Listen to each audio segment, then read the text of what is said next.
Are we all going to get together and do breathing exercises? Probably not at scale. What we need to do is start to figure out how we can, I think, especially for the next generation of kids, how to teach them to regulate their nervous system so that they recognize that pulse of adrenaline as placing them in a compromised position.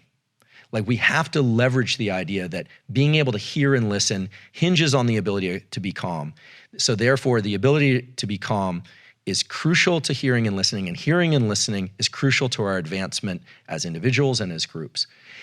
The problem is everyone's been trying to do this backwards. They've said we all have to get along, we have to cancel culture, we all have to, listen to one another. And I think, again, we have to start from the inside. We have to teach it physiologically. Now, I don't have a master plan on how to do that, but one of the reasons I'm here and one of the reasons I'm, teaching neuroscience on Instagram and not just in my laboratory is until we can learn to regulate the self, I don't think we're going to get where we want to go as a culture. I think it really does start with our own individual ability to do that. And so, David's a really good example, for instance, of somebody who learned how to deal with his own internal mess and build something beautiful out of that. And he continues to do that. And everyone's got to find that process for themselves.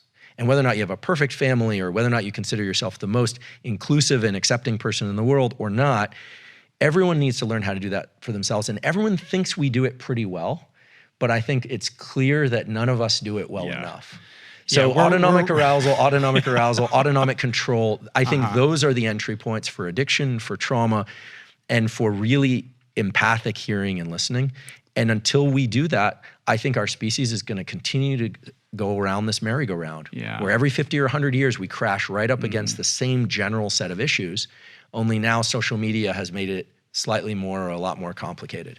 It's a little bit similar to what you were talking about in terms of the seeking external validation versus finding it within yourself. Like, essentially, the protocol, the prescription that you just gave has a strain of Buddhism in it, in the sense that the world's going to change when we change ourselves. Like, the best, most impactful way that you can make a difference for the world is to focus on being the best version of yourself. How can you comport yourself in a way that allows you to be more receptive and objective and empathetic and able to listen and hear?